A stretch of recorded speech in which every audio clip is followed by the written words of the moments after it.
Oke guys, oke bertemu lagi kita dalam bab 8 tentang Tamadun Islam ya. Sebelum ini cikgu cerita tentang apa tuh penyebaran Islam kan ya, ikut zaman pemerintahan dari zaman Nabi Muhammad sampai Khalifah Rashidin, Abu Bakar, Umar, Utsman, Ali sampai kepada Umayyah, Abbasiyah dan Turki Utsmaniyah, zaman yang berbeza ya dalam berapa lebih 600 tahun penyebaran Islam ya. Dan apakah faktor-faktor Islam ni mudah disebarkan? Kenapa dia senang berkembang? Alright. Jadi kami Islam ni mudah diterima oleh masyarakat tidak kira apa bangsa pun. Uh, disebabkan oleh beberapa faktor. Yang pertama iaitu kesyumulan Islam. Apa maksud syumul? Syumul ni maksudnya lengkap. Ajaran Islam ni seimbang antara rohani dan juga jasmani. Maksudnya Islam ni cara hidup sebenarnya. Cara hidup. Dia bukan sekadar agama saja, bukannya sembahyang saja begitu, bukan. Islam ni dari segi dari semua aspek cara hidup. Macam mana cara beribadah, bukannya macam mana puasa, macam mana cara kita bergaul dengan masyarakat, macam mana cara kahwin, macam mana cara urus mati, semua ada cara Islam. Macam mana berniaga cara Islam, macam mana mau ketuk pintu cara Islam, kan? Macam mana mau ketuk pintu rumah orang kalau cara Islam? Ya, ketuklah. Ketuk. Assalamualaikum. Lepas tu tengok toleh belakang. Kena membelakangkan pintu. And then ketuk lagi kali kedua ndak sambut lagi. Kali ketiga ndak sambut lagi, balik. Jangan pula kan ketuk-ketuk, woi buka pintu. Dah begitu. 3 kali limit dalam Islam. Kenapa kalau orang Islam patutnya kan kalau ketuk pintu rumah orang, lepas ketuk kena toleh belakang.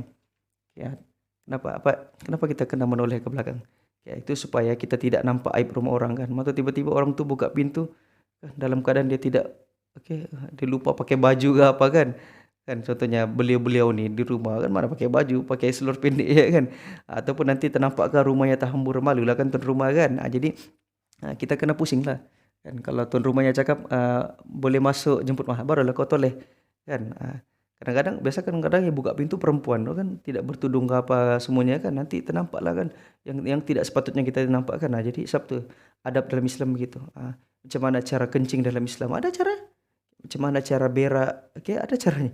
Semua ada. Macam mana cara berniaga, mau beli ini macam mana, semua ada. Dalam Islam semua ada cara Islam. Islam itu lengkap. Alright? Macam mana sembelih, macam mana tu sembelih binatang korban kan apa binatang kan. Semua ada. Itu maksudnya syumul, lengkap. And then kedua prinsip keterbukaan. Orang Islam ni dia terbuka dan toleransi, benda boleh bincang, suka bincang, tidak suka bergaduh. Jadi sebab itulah Islam ni mudah diterima. And then prinsip kesaksamaan. Dalam Islam kita pegang kepada prinsip kesaksamaan dan keadilan. Kita semua sama. Yang bezakan kita apa? Iman dan takwa kita dalam hati kita. Itu semua sama. Kalau contohnya lah kita di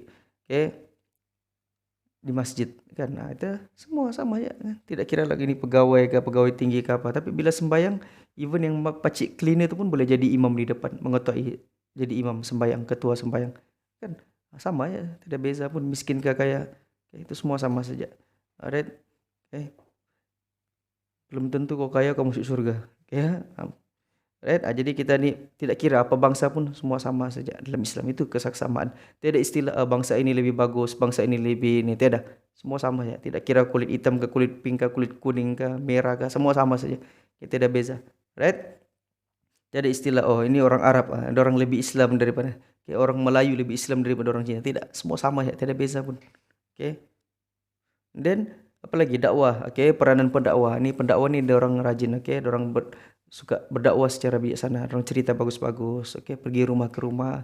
Dikatakan pedagang dari Arab, mereka berdagang sampai ke alam Melayu ni. Sebenarnya orang bukan mau berdagang pun. Matlamat orang nomor satu ialah berdakwah, orang mau sampaikan Islam kepada masyarakat di Asia Tenggara ni. Orang mau ajak kepada Islam. Sambil mereka berdagang lah, cari duit lah, perlu ada budget kan untuk mau jalan jauh kan. Itulah sebab tu mereka berdagang juga. Mereka berdagang bukan mau kaya semata-mata, tapi mereka mau menyampaikan Islam. And then pembukaan wilayah baru, zaman Khalifah Umar, orang banyak buka tanah-tanah baru untuk teroka, jadi Islam makin tersebarlah. Ada orang bawa Islam ni ke tempat-tempat yang lain. Islam tersebar sampai ke China. Tengok di China pun ramai orang Islam, tapi malangnya di sana orang China, Muslim di China ditindas pula kan. Okey. Kesian kan masyarakat di sana kan. Ya. Kamu tahu juga kan ceritanya macam mana kan? Kamu ya kesian masyarakat Islam di China sana, kayak ditindas. Alright, jadi begitulah cerita tentang kenapa Islam mudah diterima. Bukannya kepada pelajar yang non Muslim, bukannya cikgu mau mengajak kamu masuk Islam. Ya, tapi kita kena faham, makanya kita kena faham sejarahnya kenapa, okay, supaya kita tahu. Alright. Supaya kita tahu. Yang Islam pun kita belajar juga agama lain kan, faham juga, oh kenapa begitu, kenapa Buddha begitu, kenapa Hindu begitu, kenapa Kristen begini, kenapa Muslim begini. Itu namanya semangat toleransi. Kena tahu. Tidak salah untuk tanya kan. Kalau yang Muslim kan, kawan-kawan yang non Muslim boleh tanya. Tanyalah kenapa, cikgu kenapa azan 5 kali sehari, kenapa sembahyang 5 kali sehari, kenapa kamu puasa, kan kenapa tidak boleh makan babi. Semua ada jawapannya, jangan risau. Okay, cuma bezanya ada orang Islam yang tahu, ada yang tidak tahu saja. Kan. Jadi kita tanya yang tidak pakar kepada yang pakar lah kan. Kalau macam pelajar saya dia tanya, cikgu kenapa tidak boleh makan babi? Adalah sebabnya. Okay, ada jawapannya. Cikgu kenapa puasa? Apa kelebihannya puasa? Kenapa sembahyang 5 kali? Kenapa 5 kali? Dan kenapa azan dipasang speaker kuat-kuat panggil kan? Kan orang sudah tahu waktu azan juga kan. Jadi itu semua ada jawabannya sebenarnya. Ya, ada penerangannya dalam Islam. Setiap syariat yang dibawa dalam Islam, okay, apa yang ajaran disampaikan oleh Islam, semua ada tujuannya. Ya, bukannya sia-sia, okay, bukannya suka-suka saja. Ya, ada maksud tertentu. Alright, begitulah Islam. Alright, jadi itu saja. Pas ini kita akan sambung tentang apa nih? Ketokohan Nabi Muhammad. Apa yang spesialnya Nabi Muhammad nih? Ya, apa ciri-cirinya yang kita boleh pelajari, kita boleh contohi. Okay, daripada kisah kejayaan tamadun Islam ini. Alright, kita bincang di video akan datang. Okay, panjang pula video ini.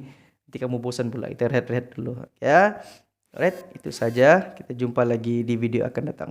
Bye. Assalamualaikum.